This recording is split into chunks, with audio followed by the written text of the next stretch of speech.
Nasaan ka na? Malayo ka pa ba? Itagal ng iyong pagbabalik. Minsan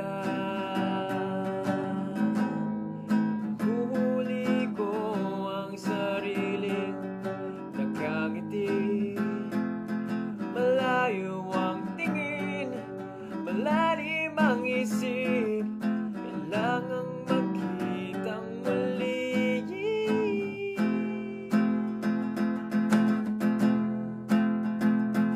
Sa pagpatak ng bawat sandali, nakati ko lagi ang aking mga labi.